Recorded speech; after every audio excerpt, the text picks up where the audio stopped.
안녕하세요. 저는 올해 30대가 된 결혼 7년차 주부입니다. 아들은 올해 5살, 딸은 3살로 눈에 넣어도 아프지 않는다는 말을 실감하고 있죠. 저는 간호대학을 나와서 동네 병원의 간호사로 일을 하고 있습니다.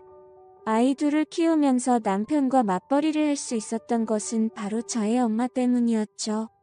남편과 결혼을 준비할 때 아이를 낳으면 저는 일을 그만두고 남편이 혼자 일을 하는 것에 대해 이야기를 하고 있었습니다. 그렇지만 그때 저는 대학을 갓 졸업해서 일을 시작한 지 겨우 6개월이 지났을 때였고, 아이가 바로 생겨서 일을 그만두게 되면 지금까지 해왔던 공부가 너무 아깝다는 생각이 들었습니다. 그래서 저희는 최대한 아이를 천천히 가지자고 이야기하였죠. 그때 저희 엄마가 반대하였습니다.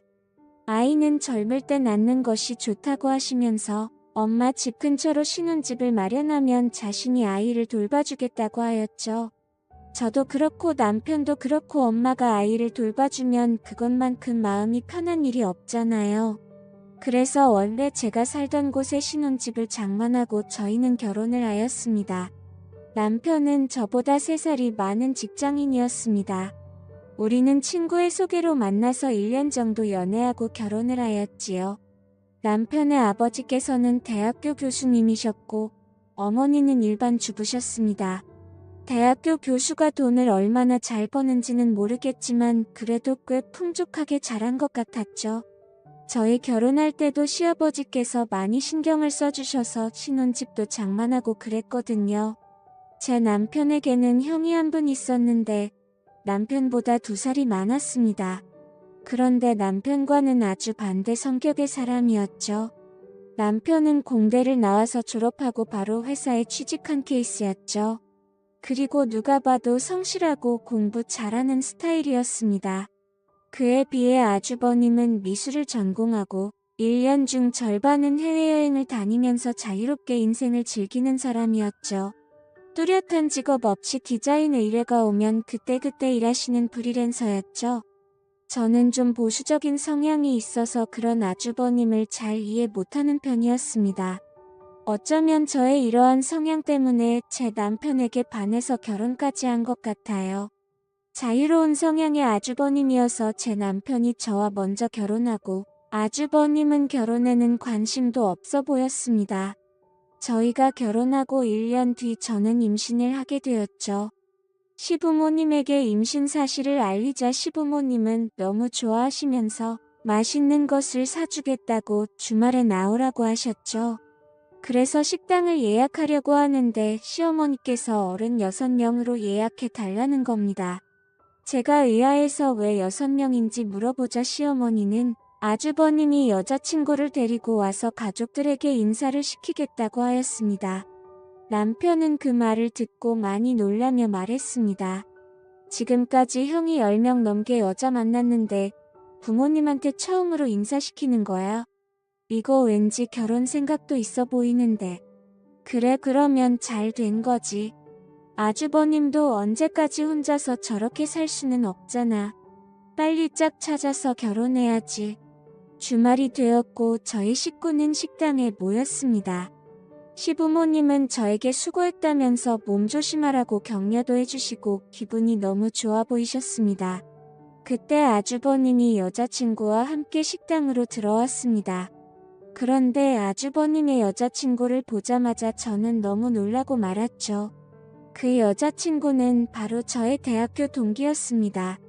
저랑 그렇게 친하지는 않았지만 서로 얼굴은 아는 사이였죠.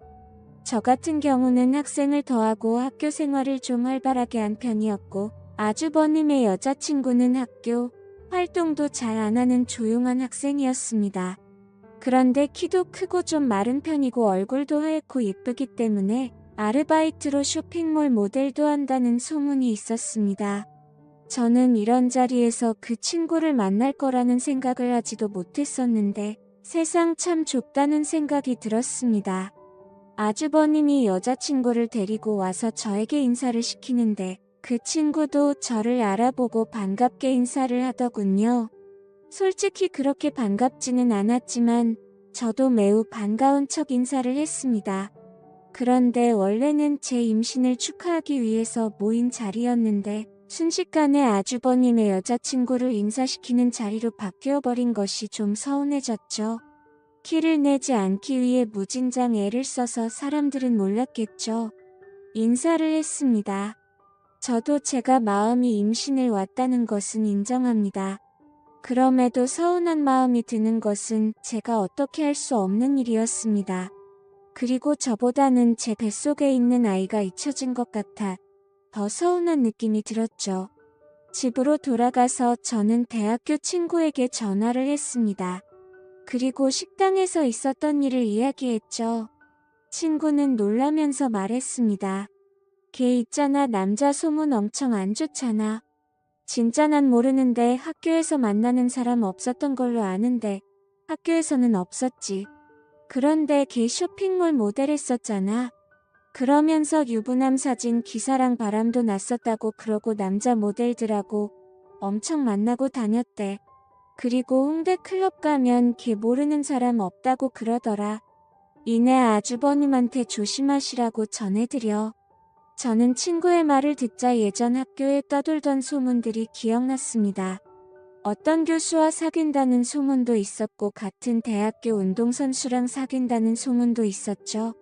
저는 아주버님이랑 그 친구랑 사귀는 것이 솔직히 말해서 싫었습니다. 제가 아주버님 일에 왈가왈부할 것은 아니지만 그래도 남편의 형님인데 그런 소문 안 좋은 여자를 만난다는 것이 마음에 걸렸죠. 구정이 되었고 저희는 시댁에 갔습니다. 시댁에 도착하니 아주버님과 그 친구가 와 있었습니다. 그 친구는 어머니를 도와서 전을 부치고 있었죠.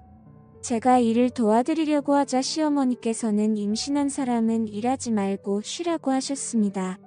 그러면서 저 대신 남편을 불러서 음식하는 것을 도우라고 하셨습니다. 저는 식탁에 앉아 계신 아주버님 옆에 앉아서 이런저런 이야기를 하였습니다. 제가 아주버님에게 물어보았습니다. 아주버님 여자친구는 어떻게 만났어요? 제가 이번에 태국으로 혼자 여행을 갔었는데 여자친구도 혼자서 여행을 왔더라고요. 그래서 같이 밥 먹고 관광도 같이 다니다가 사귀게 되었죠. 와, 여행 가서 만나다니 로맨틱하네요. 이런 말하면 팔불줄 같지만 여자친구가 좀 예쁘잖아요. 그래서 제가 열심히 쫓아다닌 거죠. 맞아요. 대학교 때도 예쁘다고 남자들이 끊이지 않는다고 그러더라고요. 그러자 아주버님은 의미 있는 표정으로 저에게 물었습니다.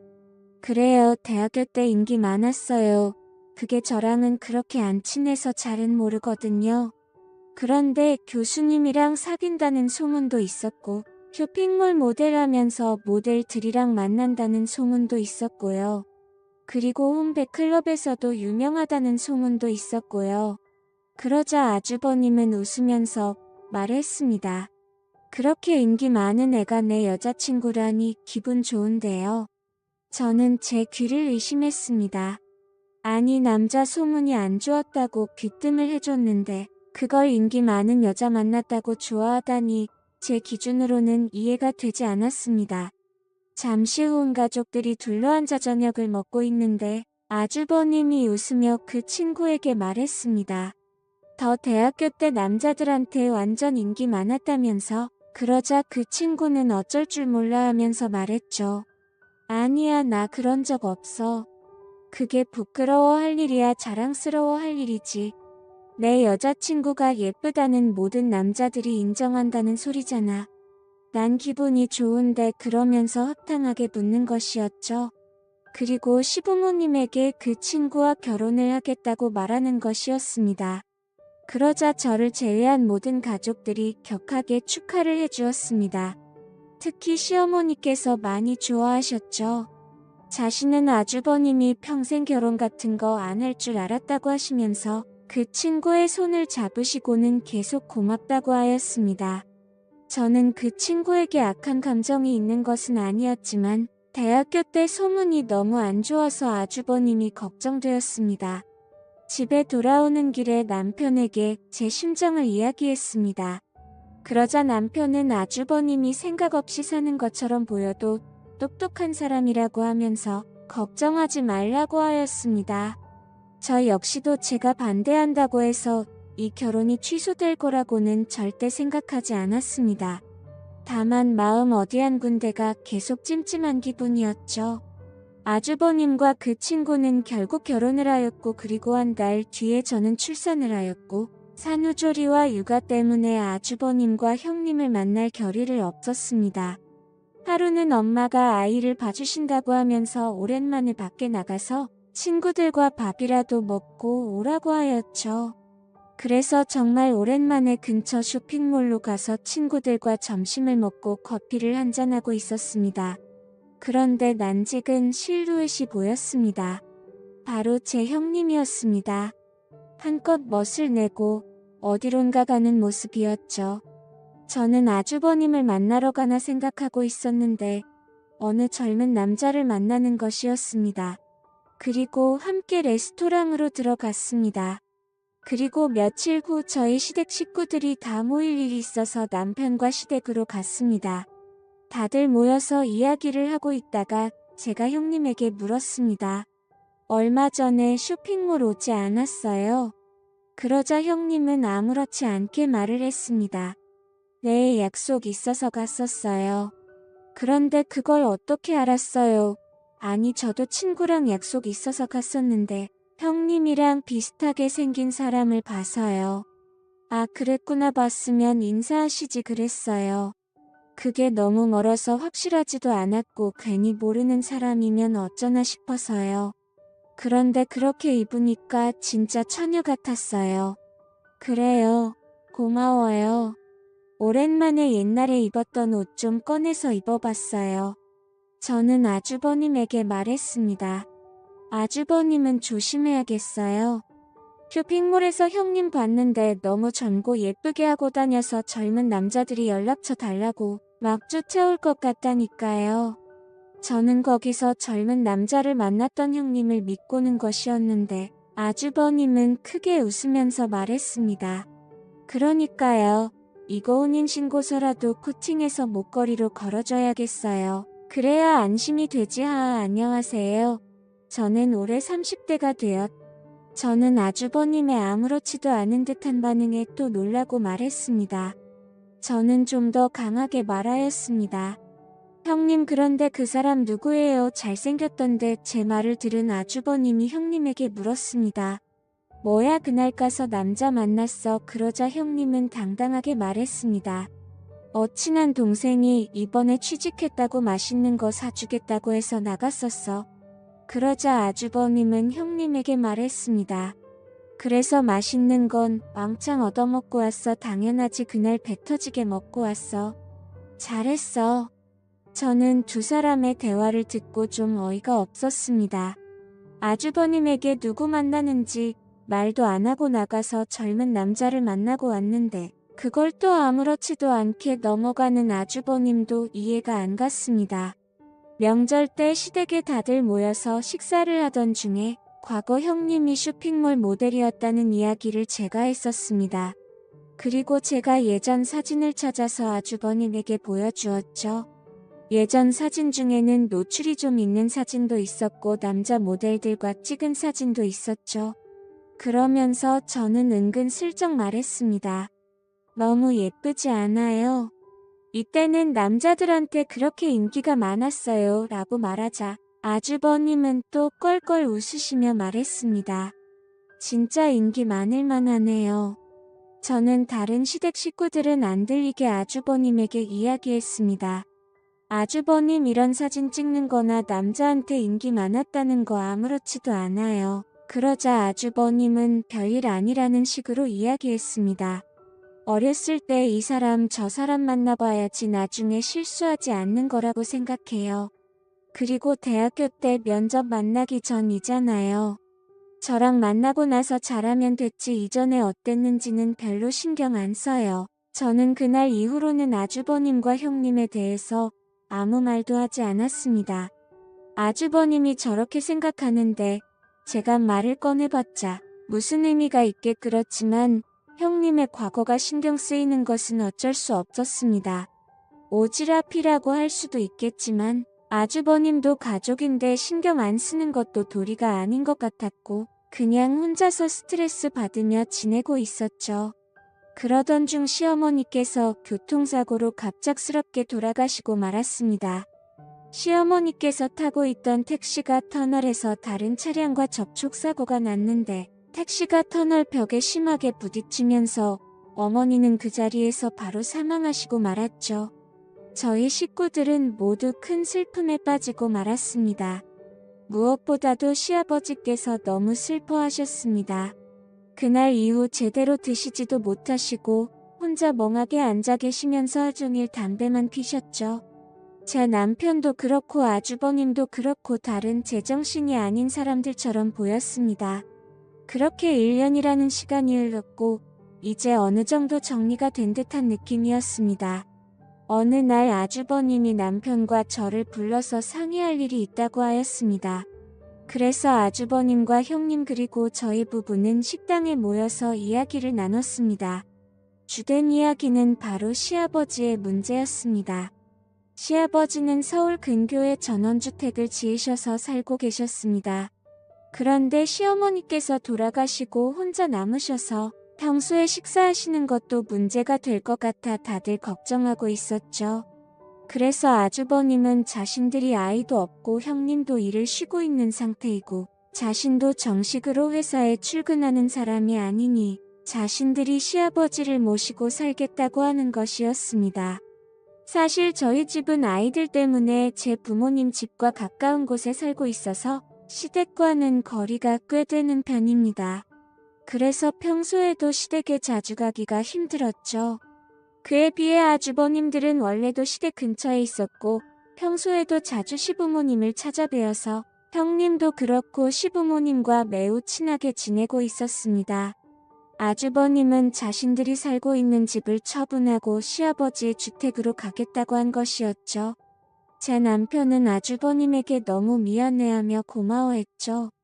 저도 일단은 아주버님의 의견에 찬성하였습니다만 왠지 기분이 안 좋은 느낌이 들었습니다. 저는 집으로 돌아오면서 남편에게 말했죠. 아주버님 갑자기 아버지를 모시겠다고 그럴까? 이제 아빠도 혼자시잖아. 그럼 혼자 되셨을 때부터 모셨어야 되는 거 아니야? 왜 갑자기 그럴까 몰라? 그냥 형수가 아버님 곧 모시고 살고 싶다고 그랬대. 아무래도 아빠 혼자 계시는 게 마음에 걸렸나 보지. 형님이요. 그래서 형도 아버지 모시고 사는 거 결심한 거라고 그러더라고. 저는 뭔가 느낌이 안 좋았습니다. 형님이 아무래도 아버님이 사시는 그 전원주택을 노리고 그곳에 들어가는 느낌이었습니다. 그 주택은 넓기도 하고 가격도 꽤 되는 것으로 알고 있었죠. 저는 남편에게 말은 못하고 형님이 참 여우 같다는 생각이 들었습니다.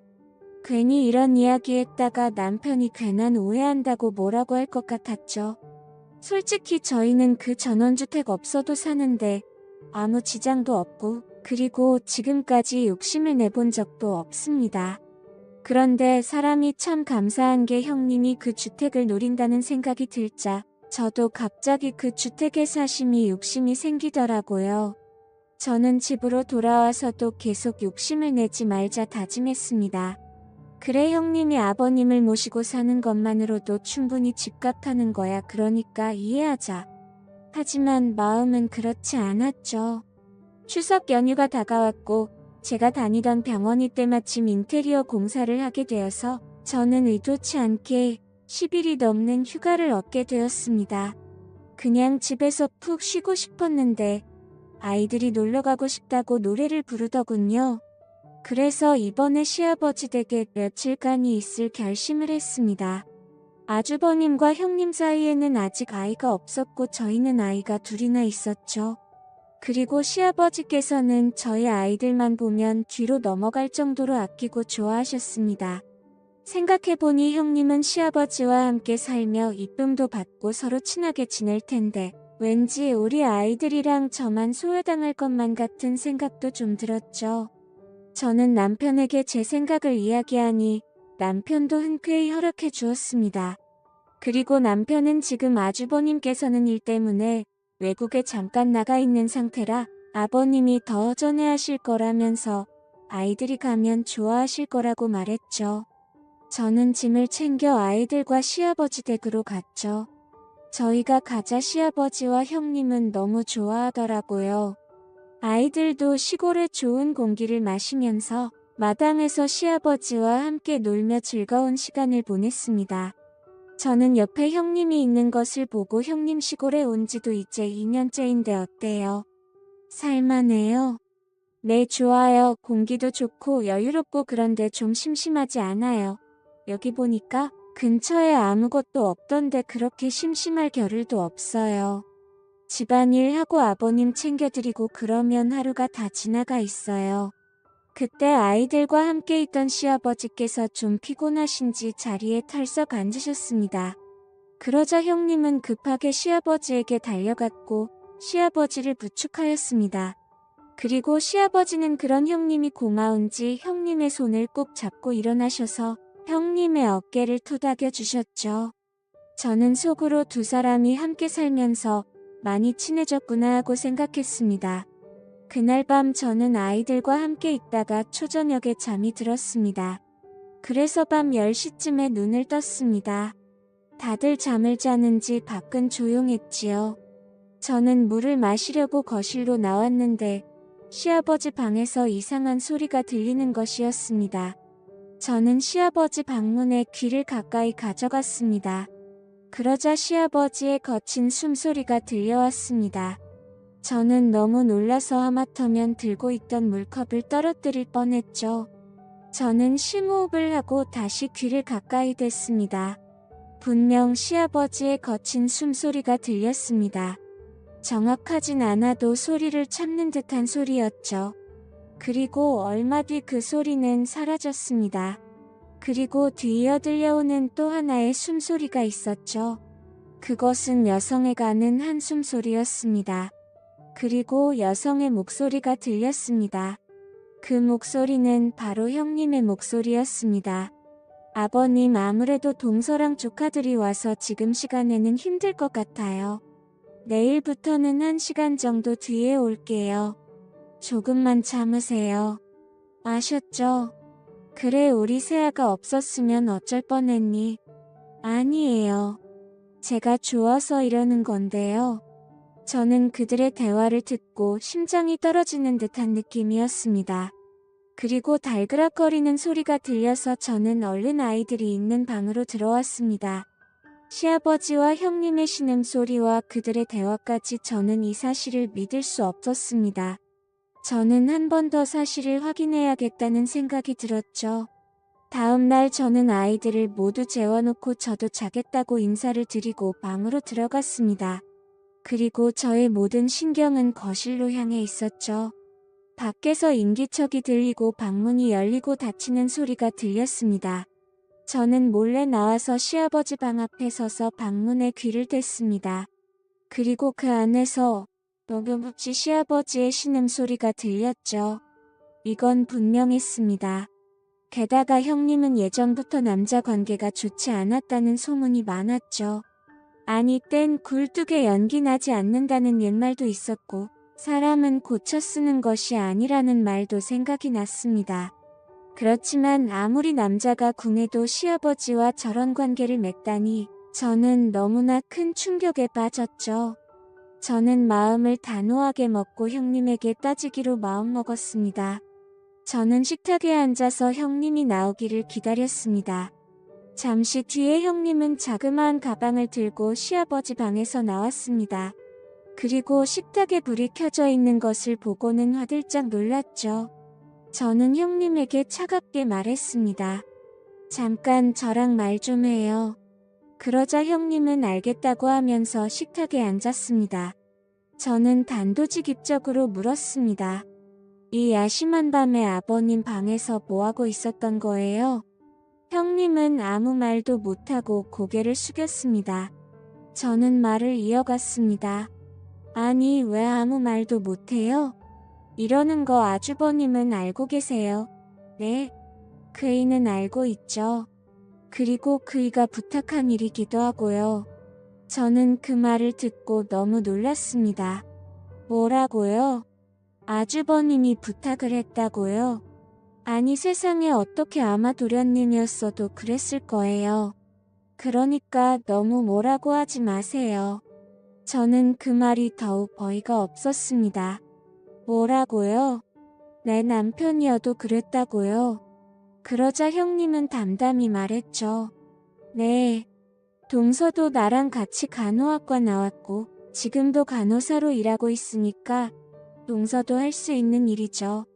저는 그 말을 듣고 좀 당황스러웠습니다. 그게 무슨 말이에요? 간호사랑 그거랑 무슨 상관이에요? 그러자 형님은 모든 사실을 털어놓았습니다. 사실 시어머님이 돌아가시고 아주버님께서 시아버지를 모시고 살고 싶어 냈는데 시아버님이 급부사양해서 함께 살지 못했다고 합니다. 그 스트레스 때문인지 건강이 많이 안 좋아지시더니 결국엔 급성으로 당뇨병에 걸리셨고 인슐린 주사를 주기적으로 맞아야 한다고 하였죠. 시아버지께서는 저와 남편이 걱정할까봐 말을 안 하셨고 형님과 아주버님이 함께 살면서 시아버지를 돌보고 있었던 것이었습니다. 저는 형님의 말을 듣고 이상한 생각을 한 제 자신이 너무 부끄러웠습니다. 저는 형님에게 오해해서 미안하다고 하며 제가 그동안 형님을 나쁘게 생각했었다고 고백을 했죠. 그러자 형님은 웃으며 말했습니다. 저도 제가 소문이 이상하게 난 거 알고 있어요. 그리고 동서가 저 별로 좋아하지 않는 것도 알고 있었고요. 그런데 언젠가 동서도 진실을 알겠지 하고 생각했어요. 동서 저 그렇게 나쁜 사람 아니에요. 그리고 20살 때 처음 동서를 봤을 때부터 동서랑 친하게 지내고 싶었어요. 이제 10년이 훌쩍 지났지만 앞으로 친구처럼 지내요. 네, 저는 형님이 이렇게 마음이 넓은 사람인 줄 이제야 알게 되었습니다.